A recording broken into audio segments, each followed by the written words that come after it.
This is the ICT podcast.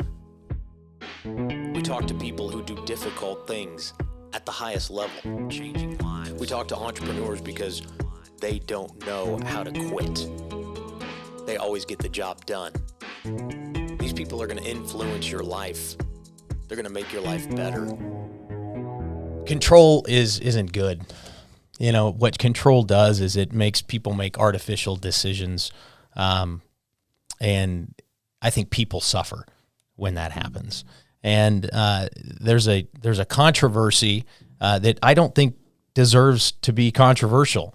However, because of control, there's a problem. And human beings suffer when you can't have access to everything that should be available, especially when it's related to your health and your well-being. And we can talk about the history because I think it's really important. But Sheldon Coleman has a company called AdvenTrue, AdvenTrue.com, AdvenTrue.com. Sheldon Coleman, thanks for being on the ICT podcast. Tell us about AdvenTrue and where it came from and the products that you guys sell. And when people go on and interface, because it's a beautiful website, what's their experience going to be? Well, I started AdvenTrue, and actually we co-founded with our family, the Coleman family, wife Kathy, sons Christian and Cody. So the four of us led the charge to start AdvenTrue. And really my first entry was because of problems with sleep and not having good pharmaceutical solutions. And through my corporate career with Coleman and then through our entrepreneurial time with Big Dog Motorcycles, through the years, there have been a lot of issues with sleep and stress, and sleep is precious. And keeping in good health is really driven by a good night's restful sleep. So I was in search of products that were different than the pharmaceutical solutions like Ambien, and I had a terrible time actually getting off Ambien after using that to get better sleep through the years. So we found that the cannabinoids, CBD, we heard a lot about CBD, and then we found these other cannabinoids to mix together, particularly CBN for sleep. And we found out this combination of products in a all-natural, non-GMO, vegan-friendly combination created a very effective product. So we started experimenting. We worked on dosages, combinations, and blending products. And we produced a combination of a gummy product, and we call it Drift. Drift is a subcategory to AdvenTrue. If you get on the AdvenTrue website, you'll find a Drift section, and that's our sleep nighttime. And so Drift, we created a gummy, and we created a tincture, both in cannabinoids. What is a tincture? That is the one word that I'm like, I've heard it, but I just got to ask. What is that? Tincture is a liquid, and it is usually in a little 1 gram bottle, 1 milliliter bottle, or 2 milliliter, and it's in a dropper, and you squeeze it like a dropper, and you put it in your mouth under your tongue. And a tincture is taken sublingual, it's called. That goes, you put it in, hold it under your tongue for about like vitamin B12. B12. And you hold it under your tongue for about a minute, and then you swallow it and wash it down. And that is a very effective way to take all types of medicines. So you have a choice, and it's a personal choice. Do you like gummies? Like it's flavorful, they're easy, they're clean, or a tincture where you put this oil in essence under your tongue that's loaded with the good stuff, and but they act very differently. Gummies go through your digestive system, so they're like time release. They take a while, and they last a little longer. Tinctures are more immediate because sublingual is a much faster way under your tongue, is much faster way into your system. Gotcha. Goes straight into the bloodstream faster than your digestive system, but it doesn't quite last as long. So you have a shorter duration, but faster onset. And it's a pure personal choice. Interestingly, we sell bundles where you have both gummies and tinctures because they work great together. Mm-hmm. And people don't quite understand the customization and the way you can affect it for what your metabolism wants, what your body type is. You could do gummies alone, you could do a tincture alone, or you can combine them. Our dosages are easy to double the dosage in our products, and so you can combine them for a dose and get both of it. It really depends on personal preference. Okay, so what I'm thinking of is somebody has a problem, they can't sleep, they go to their doctor and they get prescribed a pill, and that pill, as you said your personal experience, has side effects because there isn't a pharmaceutical drug that exists that doesn't have that doesn't have side effects. Fair? Fair. And the tinkering with pharmaceuticals, they ask you to come back in about a month because they need to test your liver, which should be kind of a first sign where you're going, well, what do you mean? Well, we have to make sure that your liver's not failing. Right. They don't ever say that, but they always want to check your levels to make sure it works. So that's kind of a downside. But you're talking about customizing by using different products with different strains. Okay, so these aren't synthesized, right? These are all you went through. These are natural products, and they all are derived from hemp. That's correct. Let me go one step. Let's deep dive into sleep for a minute. Please. A lot of solutions in sleep go to melatonin.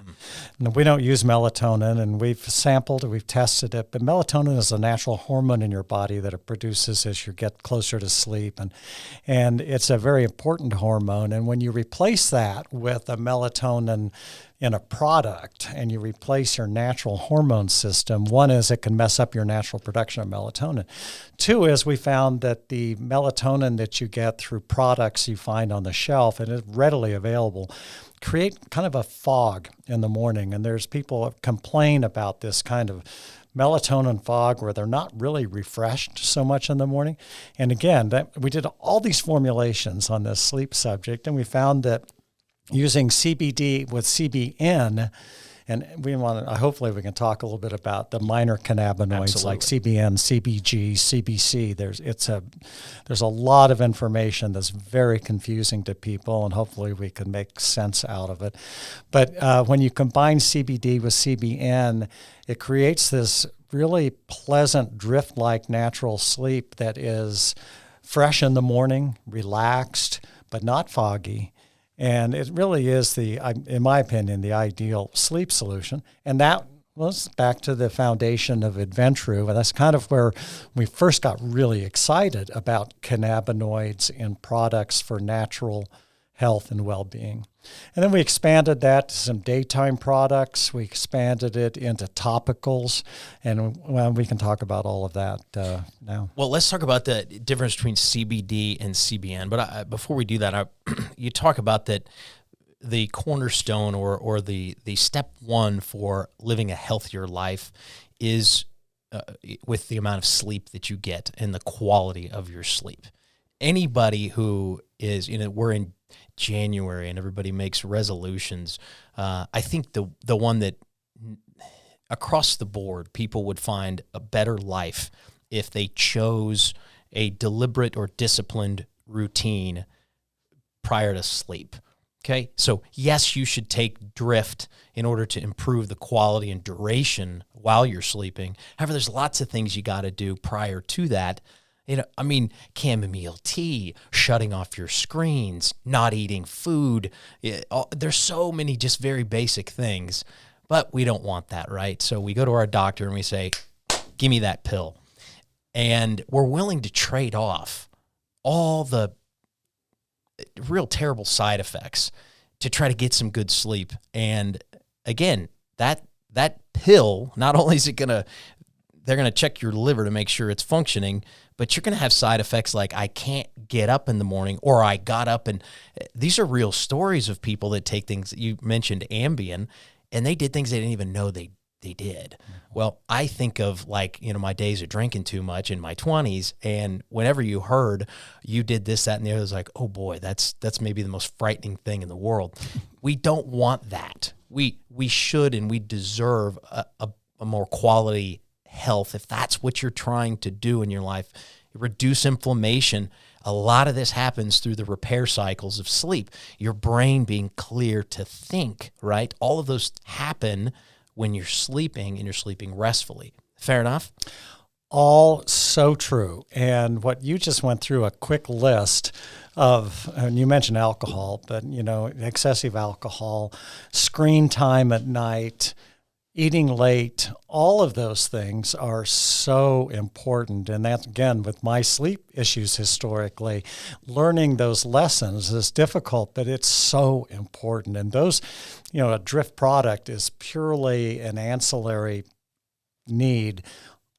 If you do all the right things, you're going to get better sleep. But then there are times when the day is incredibly stressful, or Sure. tomorrow you've got stuff on your head. God, I've got all these meetings coming up, or these important family events, and you get that stressed kind of pre-sleep stress. And a lot of people wake up in the middle of the night. And older Yes. people are off to the restroom, but a lot of people a dog's barking. All these things happen. There's a book called "Why Do I Wake Up at 3 A.M." or something along those lines. Then what I call, it's the hamster wheel takes over, Absolutely. right? You get this hamster wheel going in your head, and you're on the treadmill, and you're thinking of all these things, and you can't get back to sleep. Now those are very real problems, and they're universal at all ages. And so what we have found is the discipline you talked about, and doing the right things to prepare for sleep, so that you're doing the things that every person should do prior to sleep to be ready for a good night's sleep. And then when you need that extra effort, then that's when the drift really does help and really comes in an all natural manner and for a refreshed morning. Now, this a quick backtrack on tinctures. Middle of the night, wake up at 2 a.m., you want to get up at 6, and you're churning, and you just think, this is just not good. That's the perfect time for a drift tincture. Excellent. And that's because, and maybe a half dose, just a little bit, and what it's a fast onset and it's a shorter duration. So gummies, the slow onset, you want something pretty quick at 2 a.m, and that's perfect to have a tincture. And not to last. So Right. now I can't get up at 6, or if I do, I've got that fuzzy Right. melatonin So feeling. ideally, what most of our savvy customers do is they'll do a gummy before bed, or a gummy and tincture before bed. But in the middle of the night, a half a dose of the tincture, and it just is that gentle drift where you're not, oh my God, you're going to go to sleep right now. It's not like that. It's just this slight drifty, comfortable feeling. It's a perfect and name. suddenly, naturally, you're back to sleep, and then 4 hours later, you're up and raring to go. So, those things happen to everybody. Pardon me to interrupt, Sheldon. It also does reduce inflammation in your body internally. Mm-hmm. Yes? Well, that is correct. And CBD and CBG, we don't use G at night, but CBD has an inflammation benefit.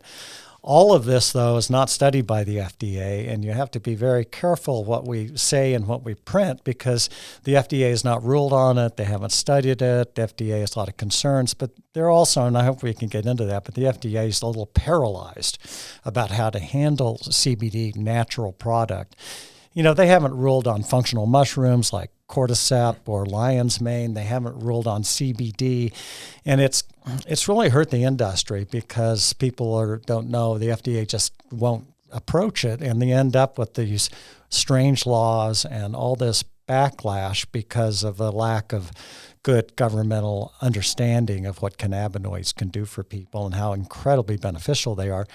They may never really rule. I mean, how long have functional mushrooms been out and been in, how many people take lion's mane and reishi, and yet there's no real FDA supervision of that either. This goes back to what I talked about with control, and what we want is to take control of our lives and be able to communicate with somebody, because you've gone through a lot of really unique things on all the products that you guys have at AdvenTrue. There's a lot of different strains, and it's confusing. It's so interesting to me how when you go to your doctor, and I recently changed my doctor to a direct primary care. His name's Dr. Brandon Allman. He spends as much time with you as you need. Prior to that, it was I hate to say, more normal experience where you walk in and they already know what they're going to tell you. Brandon, you say you have this, you need this, and we have no discussion. Well, that's problematic, and I think it's more the norm, and it's because, it's quote unquote FDA approved, or the America, the or AMA. Sponsored by the pharmaceutical companies. 100%. Right. And it's that simple. You mentioned two things that the FDA hasn't ruled on, and both of them grow from the ground. Mm-hmm. End of discussion. Well, so we need to control that doesn't get out. Well, it's really problematic. This is an entrepreneurial podcast, and business doesn't invest if business doesn't know the direction things are going. And you know that in your life as a CEO, a chairman, and an entrepreneur, that it's really difficult when it's murky out there as to which way things are going. And so people sit on the sidelines. And the problem with that is nobody's lives get better. You know, when an entrepreneur goes in and says, I'm going to solve this problem for a profit, they need lots of other people to help them get there. And so it really benefits everybody when somebody gets into business, takes a risk, because you have to collaborate with a lot of other people. Well, the FDA's sort of taken away the ability to collaborate on, like it says on AdvenTrue. I mean, this is all natural plant-based solutions to health and wellness. And you met a guy on the way in here, by the way, that was he invents stuff and he sells it on Amazon. He's very successful. But prior to that, Sheldon, he was a chiropractor, and he and his brother were into alternative forms of medicine, because that's kind of where that kinesiology, right? This is, can we actually stretch your body to solve a problem instead of putting you on a drug to solve a problem? Well, that's not good for the persons or the group that you mentioned, which is the pharmaceutical industry. And all of this confuses people, so they don't take action, and they live poor quality lives unless people invest in other solutions like you have at AdvenTrue. And that sucks, okay? And here, let's get back to, because I think it's important to tell this story. Cannabis is the proper name, yes? Big story, big subject right there. Cannabis is the proper name for both marijuana and hemp. Yes. They are both forms of cannabis. Very confusing. Most people think cannabis, marijuana. It's not true. The hemp plant is part of the same species as marijuana, and they're all cannabis. And in the early 1900s, it was grown in fact, I believe in the 1700s in the state of Virginia, it was a requirement from England because of the unbelievable uses of the hemp plant. I mean, it's a really strong, durable, tons of different things. And guess what? Back then, it was awful because they had the labor that was real cheap in order to produce that. Well, so later on, cotton won out over hemp, and it became the thing that people wanted to use because the cotton gin was invented. And by the way, that invention, that entrepreneurial, what did it do? That free market solution, it took away one of the most dirty, awful, ugly things that exists in humanity, which is the slave side of things. So that labor went away so those people could be free to go do other things, and that was in the form of the cotton gin. Well, guess what? We had something else that happened with hemp as it became prevalent all over the United States, And so in the early 1900s, this thing called, where is it? I wrote this down because I knew I'd forget. Oh, gosh darn it. Where is that darn thing? While you're searching, let me just insert please. A bit. So you read back on Thomas Jefferson and George Washington, you hear about them sitting on their porch smoking hemp. It's in their writings. Hemp was used, you're 100% right. It was actually, I think there was a 25% requirement for if you farmed in Virginia at that era, that you had to have 25% of your crops needed to be hemp, because of the fibers, and that's where the cotton industry came in, but also because of the smoking and the relaxation and the things that they found in hemp. You can use hemp seeds for other things. Hopefully we can talk about the difference between feminized hemp and pollinated hemp, because they're very different. And it's super confusing to people about hemp. There's two types of hemp oil, and I hope we can come back to that. But you're 100% right that in the forefathers, hemp was a staple and was very important. And then it got lobbied out. In effect, you mentioned cotton. Hemp is very labor intensive. And cotton did help shift that, but also then the cotton barons really turned against hemp, and they worked in the lobbying efforts to really shut it down. And then later, as you get back to what you were researching, It's you have the decoricator. you have the problems with marijuana in the early 30s, and they drug hemp into it. The cotton lobby still didn't like hemp. They didn't like the efficacy of the fibers of hemp. And so there was a huge headwinds, and they locked it into this deal with marijuana and got everybody thinking it was the same problem. And it really is not. And it still stands today. The thing you're talking about is still, and if people understood this story, it's like anything. And Ben and I were talking earlier about it's not okay that information is restricted. Just like we need freedom of markets because that's where people can innovate. We need freedom of expression and association because that's also where innovation comes from. Well, the guy who owned the social media of the day, William Randolph Hearst, was all in on, by the way, it was I said this, but it's called the decorticator. The decorticator is something that Hearst hated because it made it easy to go process this giant field. By the way, it grows faster.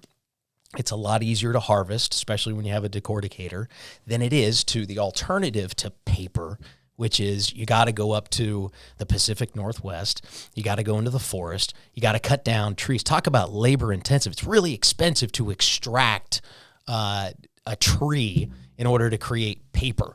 But Hearst was all in. And back in the day, it was called vertical integration as it is today. And he was all in on that. So he was protecting or controlling his self-interest because the guy owned all the papers. Okay, so he had the ability to send out a tweet across the country, right? And he did that, and he did it under his particular way. And he said all the things that you're talking about is this thing called marijuana, and they made it that's all propaganda. There's videos that you can go back and watch, and it's wild. But what they did is Hearst got connected with the federal government and a guy named Harry Anslinger, and Harry Anslinger was a little sore that the 22nd Amendment happened. And that's one where prohibition kind of went away because it didn't work out. It didn't work out very well. In fact, the federal government tried to introduce poisoning of alcohol to kill people, to make them so scared of it, and, Carry Nation and all this, that, and that. Guys, it didn't work out. Guess what? Alcohol won. All right. And it's ubiquitous with American culture and worldwide culture. And we can go way back in that. But the bottom line is Anslinger didn't have a job anymore. And his budget got slashed as a federal employee. And he was a big guy. Well, to go back to problems with government growing, government hates when they no longer have a purpose. So they go create a reason for them. And this reason, Anslinger, who was very well connected, his wife, I guess, would be the one who really got him appointed to this. And it was the first time to be the Federal Bureau of Narcotics. And so they created something so that he maintained a reason for living as a federal employee. Gee, kind of would have been better if the man went off and, became an entrepreneur or something. So Anslinger connects with Hearst, and they say, hey, let's make up a reason why hemp and marijuana are bad. And they say, no problem. And to cut to the chase, they basically put this tweet out there in the form of newspapers that says the Mexicans, they didn't say Hispanics, and the blacks are going to rape your white women because they're going to smoke marijuana. End of discussion. That's what it was. Reefer madness. I mean, propaganda, nonsense, total nonsense.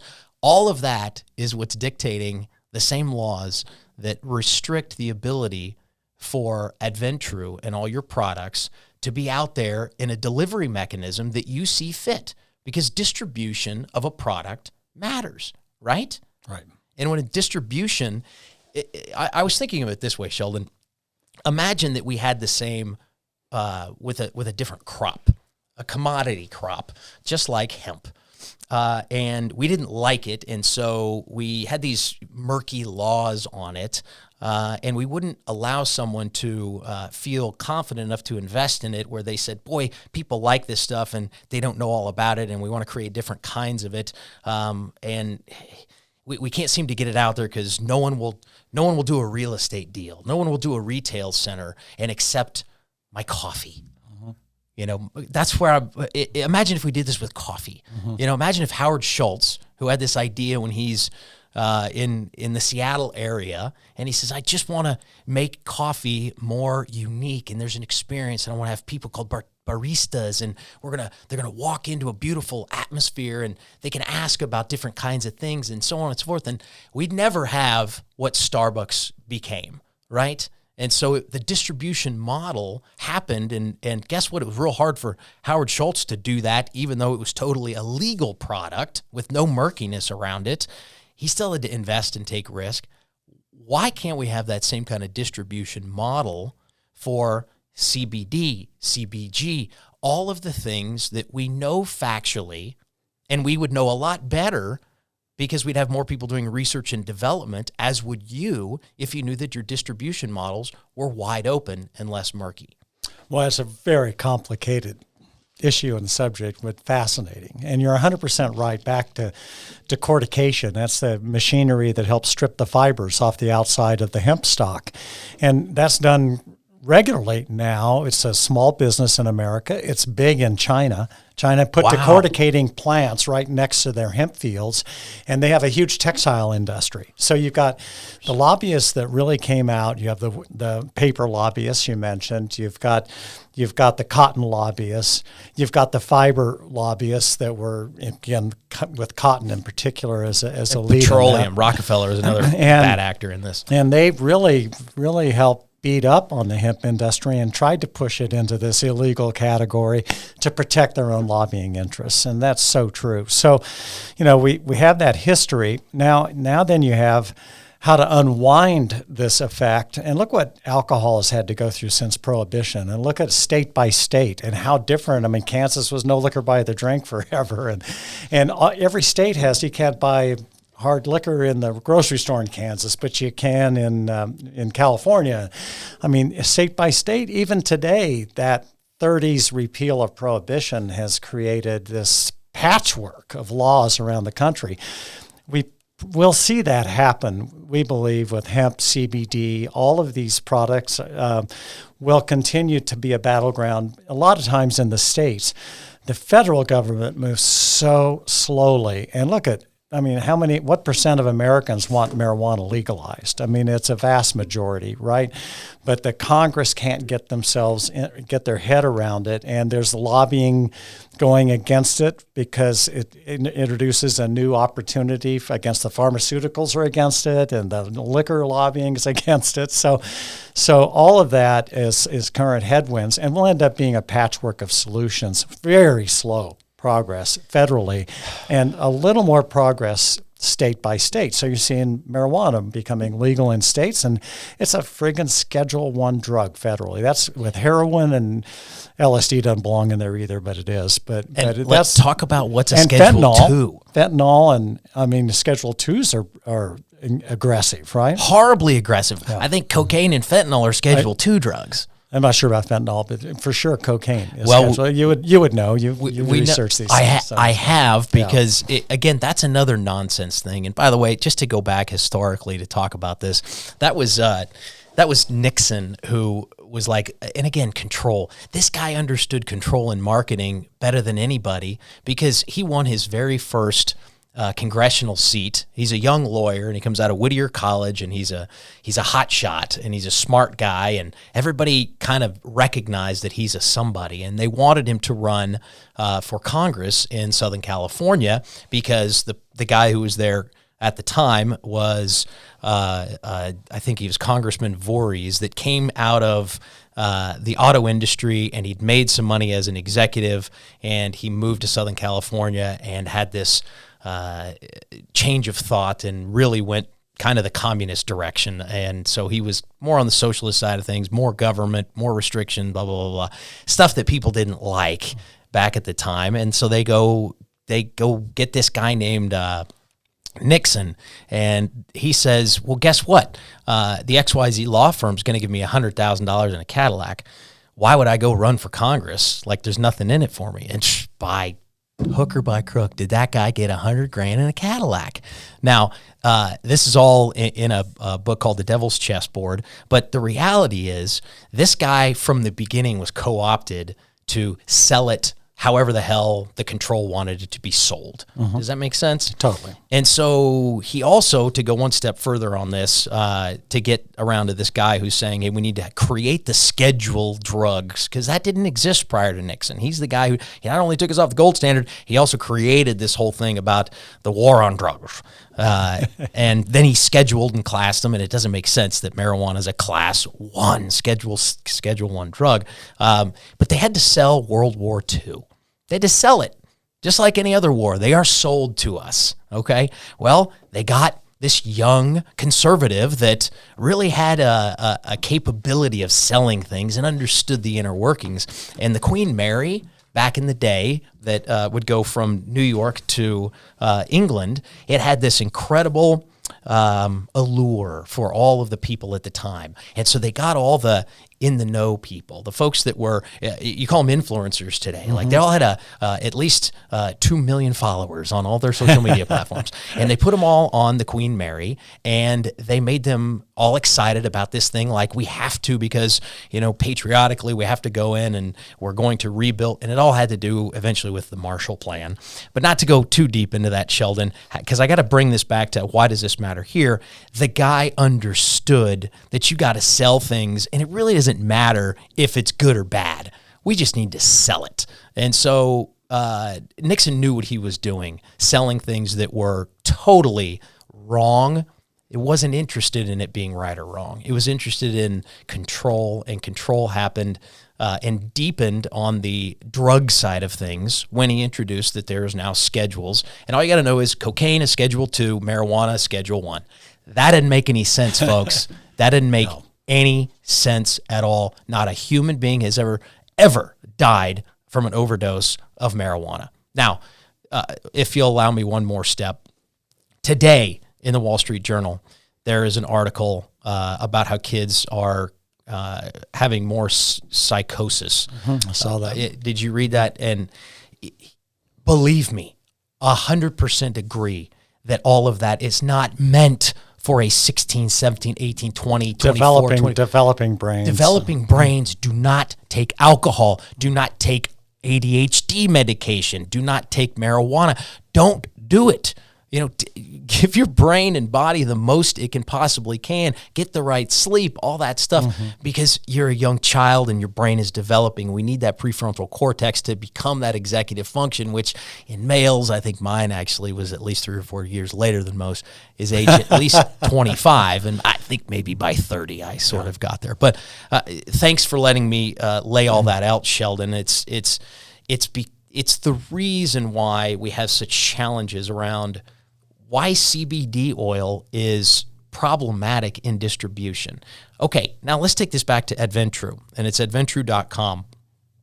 You have all these beautiful products. Because of the research and development that you all have done with this, that they work, and that there's a certain way to customize, as you've said, because as human beings, we're customized.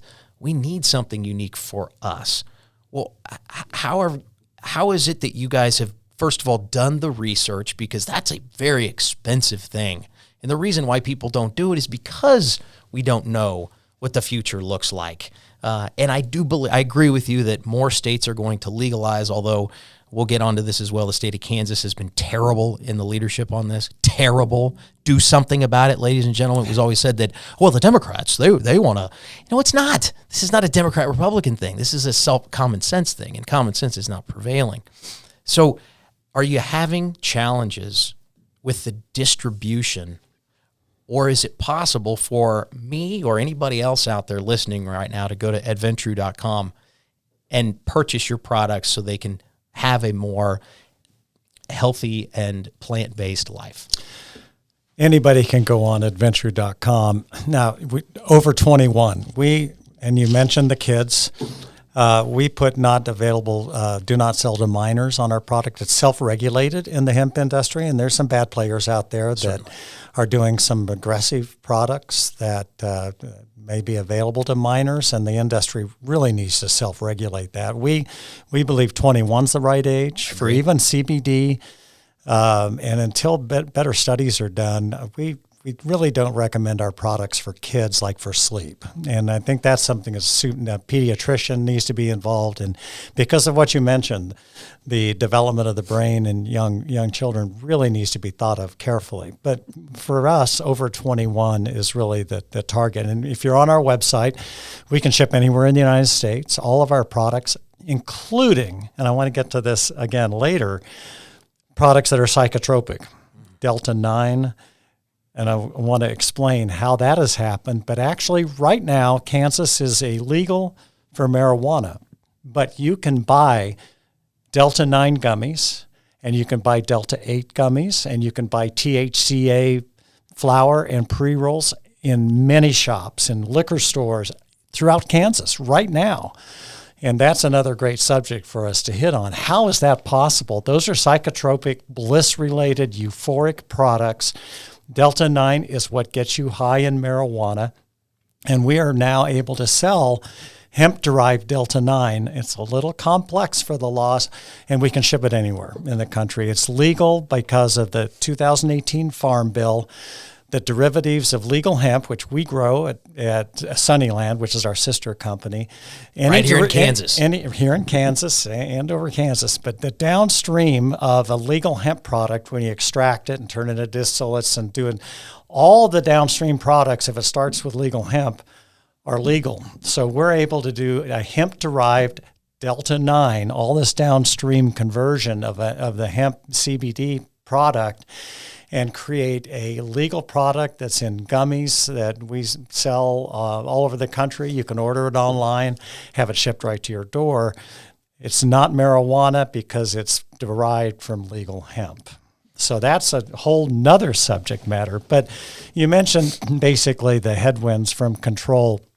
And I say that probably one of the largest right now is the pharmaceutical industry. Certainly. They're very concerned about the efficacy. They don't want competitors. Efficacy of CBD, CBG, CBN, all of the cannabinoids, and how those work with your endocannabinoid system. I think it might have been in the 60s, perhaps early 70s, and there was a medical discovery that in your body is a system called the endocannabinoid system. And it's basically at the cellular level. It's the way your cells communicate with each other. It's the way there's electrical impulses. There's a little transmitter and a receiver, and you're at the cellular level. And that's this endocannabinoid system is this complete neurological system in your body that helps you regulate how you feel. One thing that CBD and CBG do, and the beauty of them, is they help regulate your endocannabinoid system so that the cells, right, this is getting real granular, but the cells talk to each other and the transmitters and receivers line up, and it's really efficient. When that happens in your body, you have a sense of well-being that is really amazing, right? It's a natural sense of well-being because your body, your endocannabinoid system is functioning at a high level. When you're under stress, these transmitters and receivers they kind of knock off center and they don't transmit. Now, one of the worst examples of down the road on this would be something like Parkinson's, where your brain is sending signals and the signals are totally getting scrambled by the time they get at the cellular level into the muscles and trying to do what you're thinking to actually happen. So, I mean, that's really at the far end of the spectrum. There has been some interesting progress in certain cannabinoid studies on Parkinson's, but there are all kinds of Parkinson's, so I can't really speak to that. I'm not a professional in that way, but I'll give you a specific stress level. I'll give you a specific example of someone who said, no, I don't want that because I've heard that stuff's bad, that the FDA hasn't approved it, and then finally, this is someone who has Parkinson's, started taking a specific kind of CBD because of a friend, right, that they trusted, and all of a sudden they go, wow, I feel better. So I just want to give you a personal anecdote there. We had an anecdote around a campfire with some people we didn't know, and their mother had progressive Parkinson's, and she loved playing cards, and she loved writing notes to her friends. And she was, elderly, and purely a single anecdotal evidence, but they tried everything. They tried all kinds of drugs, all kinds of therapies, and nothing worked. They put her on a CBD regimen, and it was overnight. She could handle her cards, and you hold a pen and write her notes.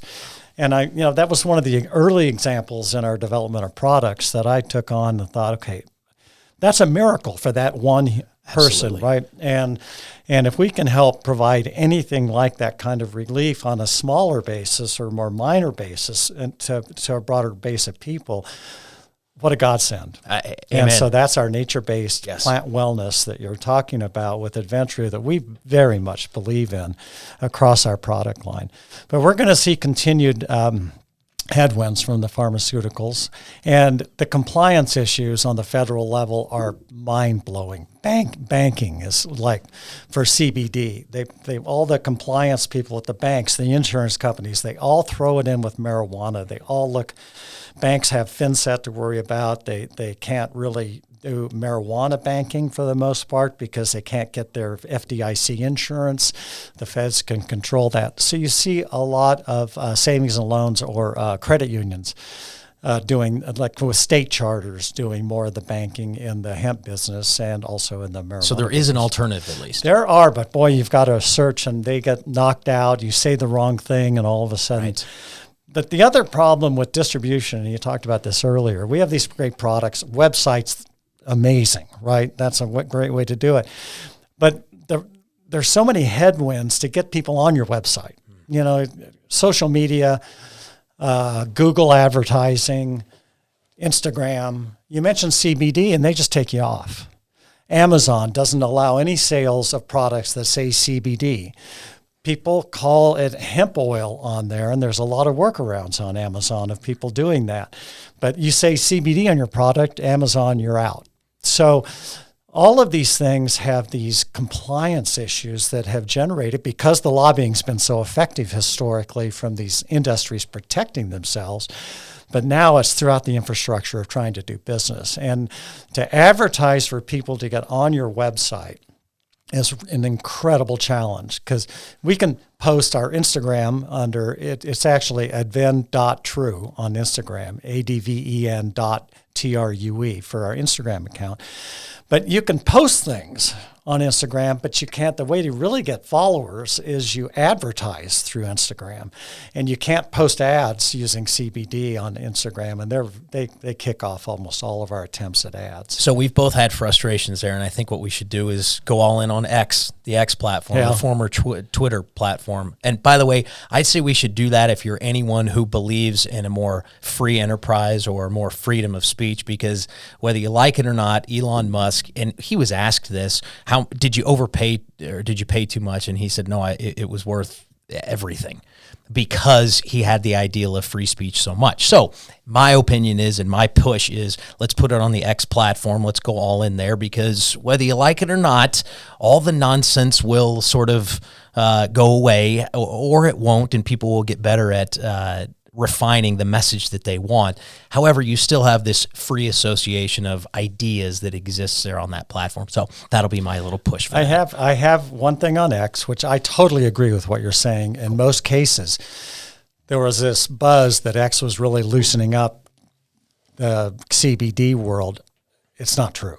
I mean, we are in there trying to work on it. Trying to work on X. They're better, slightly better, certainly than Instagram or Google ads, which are just a terrible mess.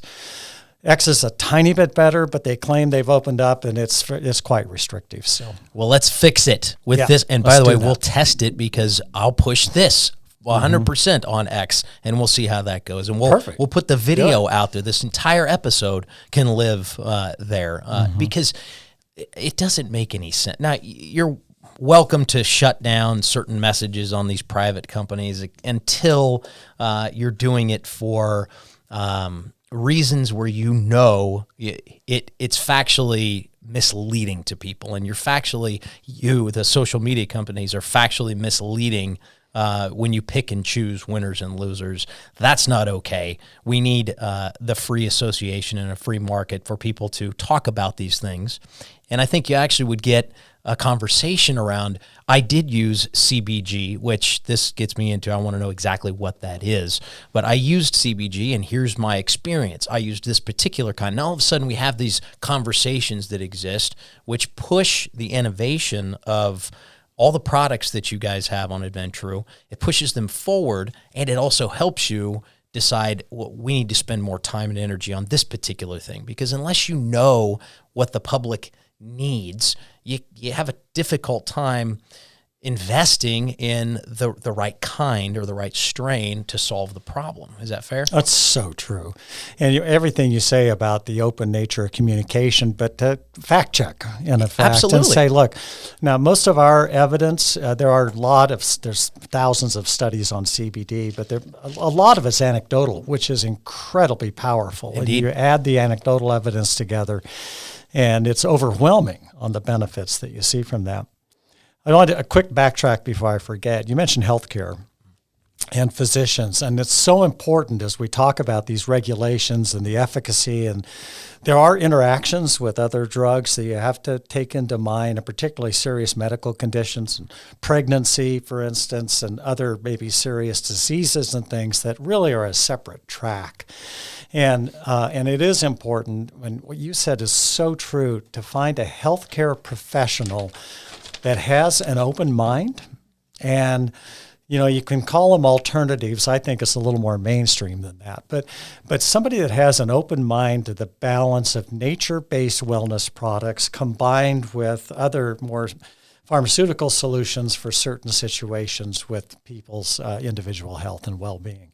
So to make sure that your doctor is open-minded to those things, you can have an open discussion, and they don't just go by the pharmaceutical company's playbook. It's so important for overall health and well-being. So I just wanted to, when you talked about the changing of doctors, that is really an important message to a lot of people. And I think that, all of this is a discipline and an individual decision. I don't like the word collective. It's probably my least favorite word, because it's easy to just go, well, everybody does that. And I mean, it's as simple as if everybody jumped off the Brooklyn Bridge, would you? I mean, I know that's so stupid, but it's so true. Like, this is your individual life, and your health is the most valuable thing in your life. It's because without that, you can't write your letters to your family the way that elderly woman wants. You can't go associate with others and play cards, so your health needs to be protected.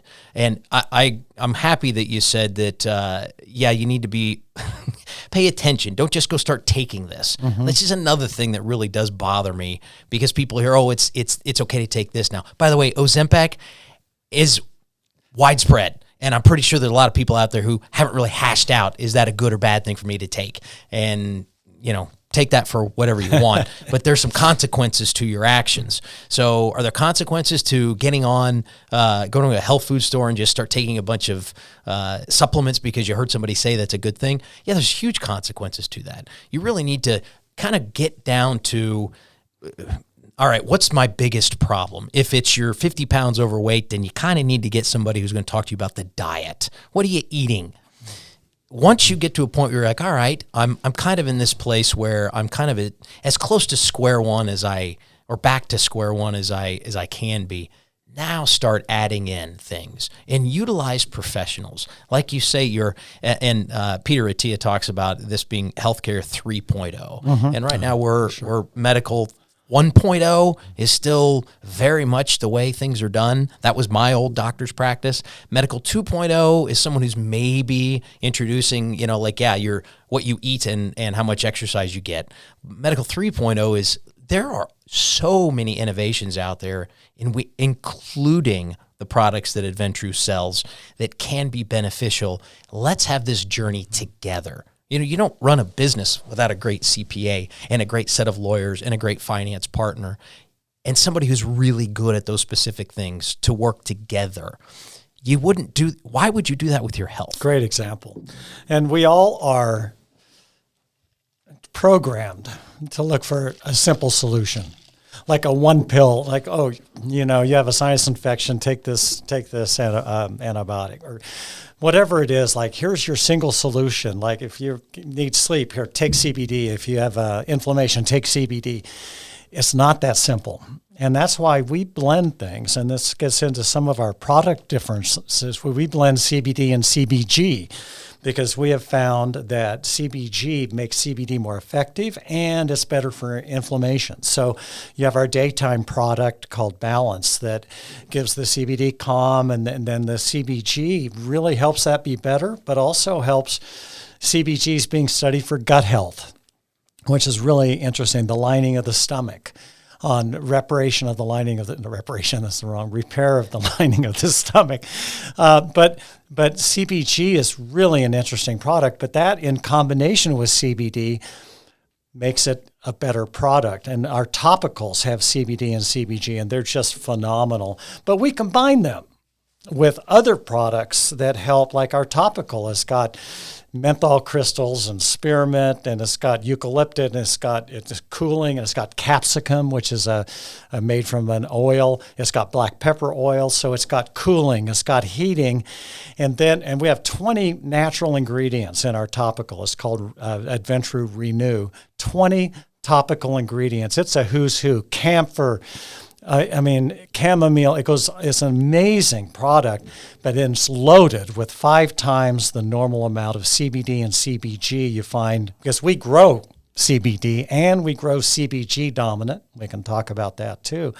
Hemp, we extract those and then we put a lot of milligrams into our topicals. So you get this benefit from the natural ingredients immediately, cooling, some warming.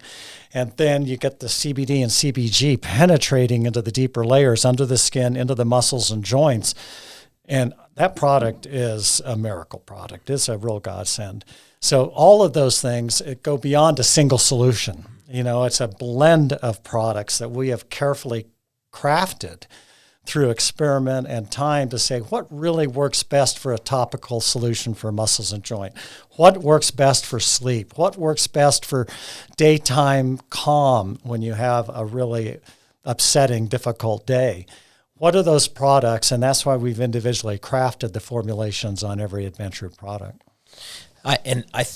You would probably agree that these aren't products that you should be on every day of your life for the rest of your life.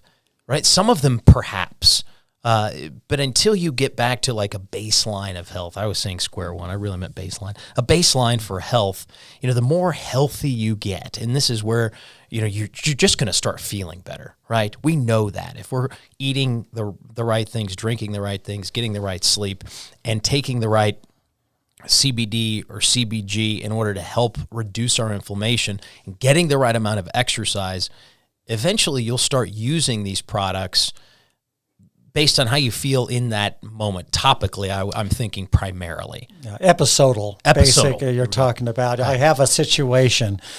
We mentioned stress. Like tomorrow, these things I've got a healthy lifestyle. By the way, you're 100% right. You combine doing the right healthy lifestyle things is fundamental to everything. And then on an episodal need, you have products that naturally help you in certain situations. And every day is different, and every body is different. So finding the customized ways to combine products, we've done a lot of the formula work for people to combine these products into some amazing combinations. But you use them, if a healthy lifestyle, then you really don't need them as often, but there are still times when those episodal events happen and the products really help smooth through that. And then you get back to the day in, day out healthy lifestyle that has the right kind of discipline, plenty of fun mixed in, happiness, meditation, all the different things that can go into making a lifestyle really, really shine. Everything that you just said there, Sheldon, is about connection. We don't connect. I still am thinking about your anecdotal evidence of the woman who wants to play cards with her friends. Like, if you lose that opportunity, you lose your connections. And connection is the most important thing. This is another reason why I have such a problem with the federal government's perspective and the FDA's lack of perspective on everything that you guys represent, and lack of direction to act, because there are people who require and need these things. And if you're siloing people to a treatment that is, you say one pill, the simple thing, man, the simple's the most complicated, because it's gonna hurt you. It's going to hurt you. And they make it come back because that one, now we need to put you on this one, and this one we need to put you on that one. There's a PGA golfer who just had brain surgery, and he's going to return, and he's a KU grad, so this is why I follow him a little bit. But he was taking these pharmaceuticals that were so powerful, he couldn't even stand up. But he was afraid to get off of them because he knew that if he got off of them and got something else, he had just gotten used to those side effects, so now he's going to have to get used to some new side effects. Well, don't do that. What Sheldon's telling you is get yourself a more healthy, balanced life, because what that does is it makes you want to be with people. And I think this other way of control is divisive. It removes you from connection. And the reason I bring up connection is people talk about marijuana as a gateway drug. And it makes me so mad when they say that, because they're just repeating something that they've heard. By the way, very intelligent businessman holding a glass of scotch, smoking a cigar, saying it's a gateway drug. Whoa. Sir, do you even know what you just said? No, you're just spouting off things that you read off a bumper sticker, or that somebody said, oh, this is the way you're supposed to think. Like, if you're that successful as a human being, you should also be that successful in curating information so you can live a better life. Now, I have a big problem when somebody says it's a gateway drug, because you know what's a gateway drug, if we want to go down that road? Alcohol. Because I don't know one person who smoked a joint. Now, this goes to the marijuana side, the cannabis side of things, that has said, man, I'm going to go out and do something wild and crazy and stupid and get in a fight and go to a bar and beat. No, you're probably going to stay right where you are, and you're going to have a nice conversation, especially if that other person has had that same experience, if you will. Now, if you take alcohol and it starts to make you feel awful because it makes you angry and you're at the bar, you're going to start a fight. And we've all seen it. They pour out of the bar and bad stuff happens, and they at the best they beat each other. At worst, somebody has a weapon. That's a problem. Now, the other part that's a problem is it's a depressant. So you take the alcohol, and guess what you need? Because you want to keep the party going. So now you start taking and if you took the quote-unquote gateway drug, you would be taking yourself home. Meaning, I've had too much to drink. Now I'm going to take something in the cannabis-related world. You're going to go home, which is probably where you need to be anyway. So don't tell me it's the gateway drug, because the alcohol is depressing you, making you go down, but you want the party to keep going. You're going to take something that's unfortunately a Schedule II drug, but it's bad stuff. Or you're going to take somebody else's Adderall out of their pocket, because it does the same thing. But it keeps you going to do what? Take more stuff that's going to make your body feel worse and worse and worse. And if you don't have terrible hangovers, and that's why I said enough of this bullshit, the alcohol's the worst, man. It is the worst. It's not going to make your body better. And I think it's the gateway drug. So I'm with you 100%. My theory is the gateway buzz happened 30, 40 years ago. And the dealer had marijuana, probably maybe some cocaine, maybe some speed, maybe some LSD. And the dealer had this whole portfolio. And so you smoke marijuana, the dealer had the rest of the, maybe more profitable even, other parts of the portfolio.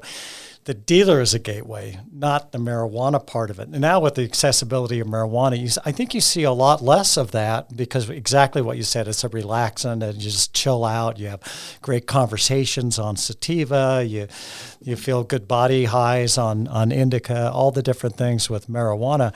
And people don't find that it leads in to that next step, whereas alcohol lowers inhibitions, and all kinds of crazy things happen. You get meth out there, you get those kinds also of fentanyl, and it goes on and on. But But the track really from marijuana doesn't necessarily progress in a gateway sense to me. And I agree with alcohol. I also think excessive nicotine, if you look at heavy vaping and how it changes your metabolism and it changes the structure, changes your sleep patterns, all of a sudden you're really restless at night and you start looking for other alternatives. I mean, that can be a real problem too. No question. By the way, vaping, even because of delivery of CBD and marijuana, is vaping. It's that I will caution anybody. I don't care who you are. I'd caution anybody to really dig deep into that before you just jump in. Again, you don't go just taking some substance, and I tell you, we all have when we were younger and made really bad choices, and thank God I'm still alive, and I mean that. But at some point when you're trying to make your life better and have a better experience, grabbing the vape pen, I want to caution people about doing that, because I don't like the regulation on that one as well. I think there's some really bad native things. Are you familiar with popcorn lung? Because it's the oil that's in there, that's just the delivery of it. And some are better than others. And this is where I kind of liked when we had a more regulated state system that had you can do both. You can do medical, or you can, free reign. Like Arizona recently has gone that direction where it's just free reign. Well, the problem with that is now they're trying to make a product that's available to the masses as opposed to a product that's better for someone who's really trying to dial in and solve a problem. Does that make sense?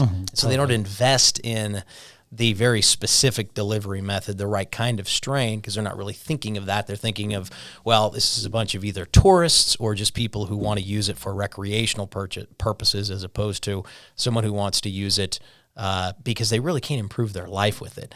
I don't think, the only thing I think you can improve your life with when you're going to have a cocktail is that relationship with somebody else. You're sitting down and you're splitting a really nice bottle of Keeper's Heart whiskey. Splitting a bottle of Keeper's Heart's a little excessive. Sure. Maybe a bottle of wine. Maybe you have lots of friends. But Keeper's Heart is that's a great American Irish whiskey, by the way. It sure is. Award-winning. And friends of ours, of course. But there's still a moment there where, because people relating to one another is a really important thing. And there's a book called Drunk that really goes into this much deeper. But that's where I think, alcohol has its place.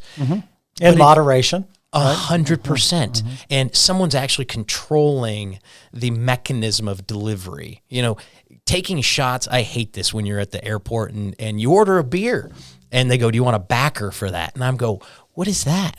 It's a whiskey shot. Yeah, because I just want to get as drunk as possible. Like, no, come on. Why do we have, let's go obsessive, I guess, but those days are over. Let's try to create a better relationship with each other. And I think that the healthier we feel, the more connected we are in our own brains, the less inflammation we have, the better our relationship's going to be when we have a conversation. Perfect.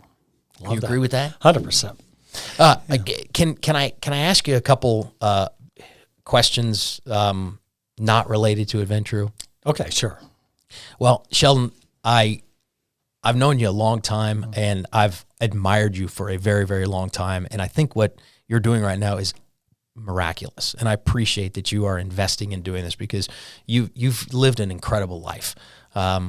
People need to know that you were the CEO of Coleman Company. That's your grandfather started the Coleman Company. This is probably the most fun question. Your mom, is there any connection to a child's book called Eloise? Yes, indeed. So my mom, before she married my dad, go back for a real quick second. 1901, my grandfather W.C. invented the portable lantern. In 1930, my dad, Sheldon Sr., I'm Sheldon, we were both Sheldon, took over the company and ran it from 30 until the 80s, into the mid-80s. And he built the company, my dad did, in amazing ways. And so my mom and dad, I was born in 52, so came along through the years. And then my era was in the 80s and early 90s at Coleman. But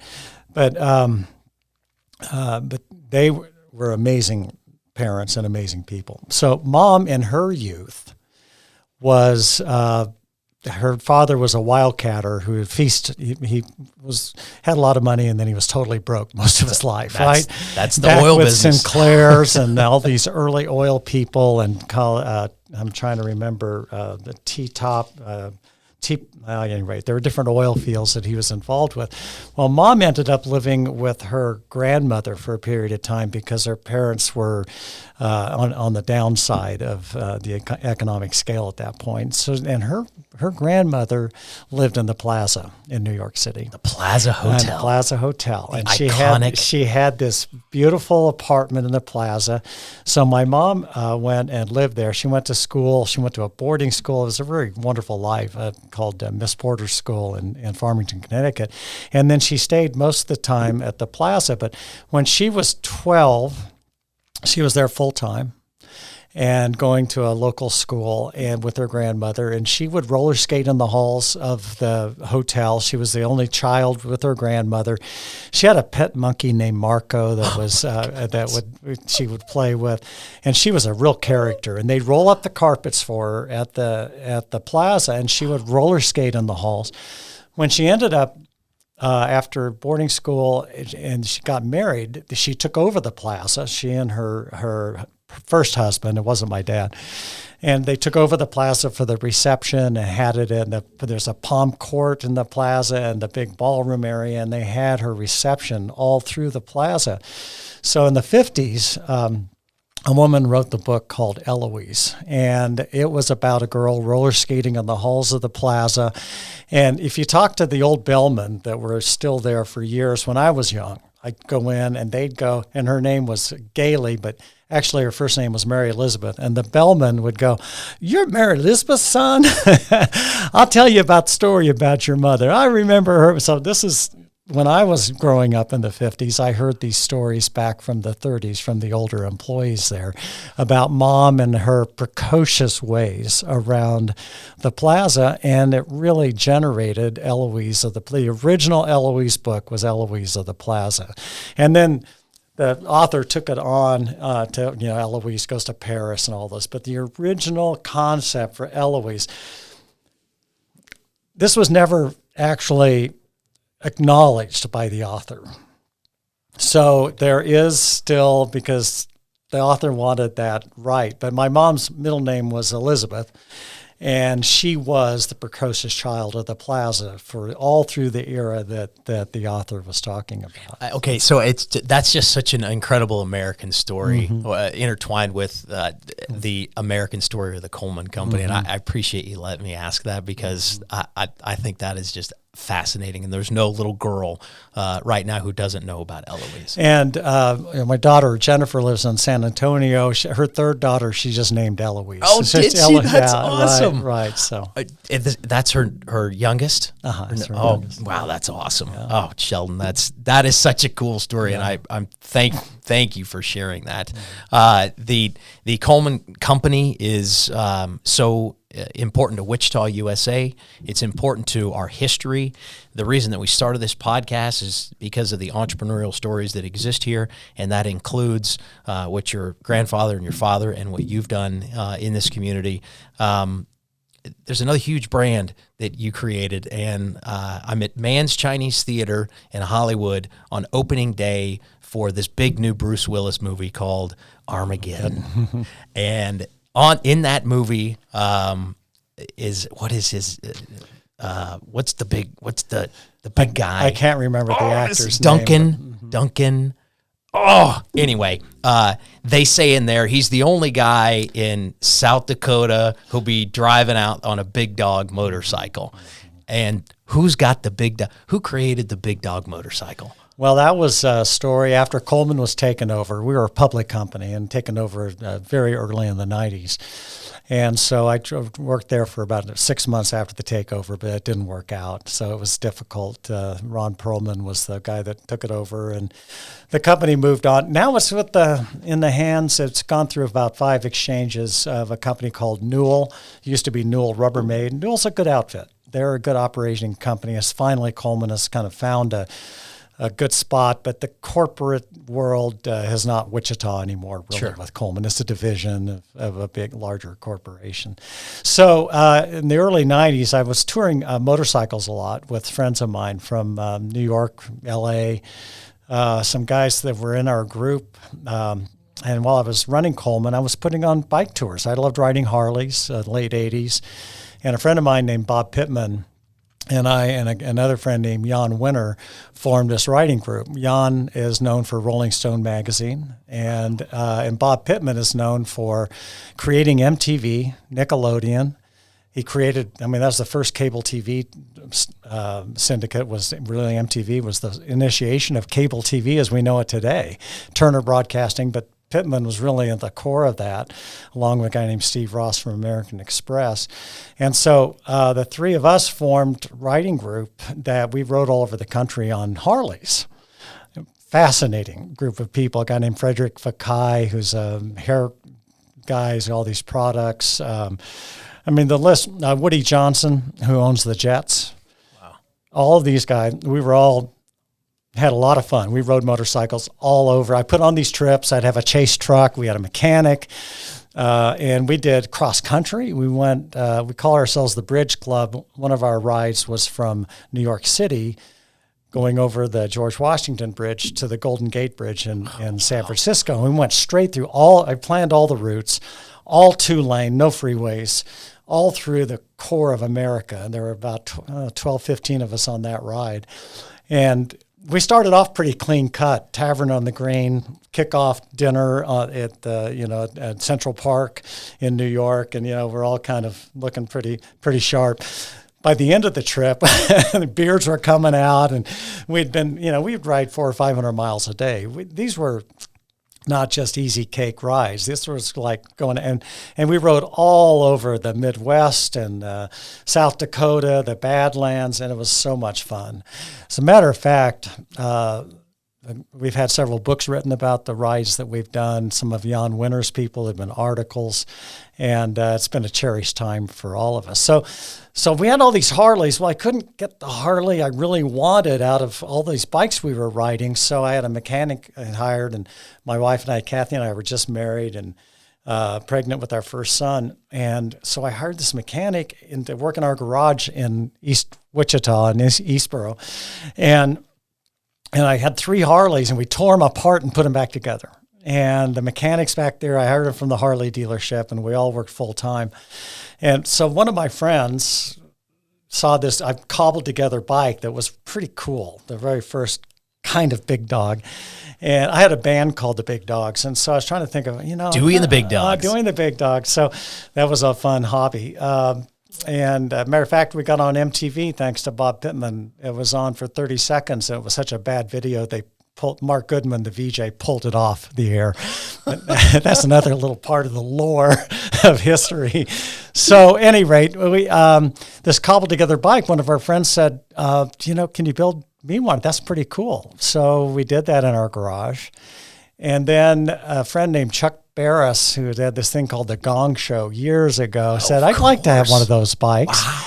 And then Elizabeth Johnson, Woody's sister, Elizabeth Johnson heirs, said, "Can you build me 4 of them? I've got my hairdresser, my contractor, my best friend, and myself. I'd like to have 4 bikes for my friends."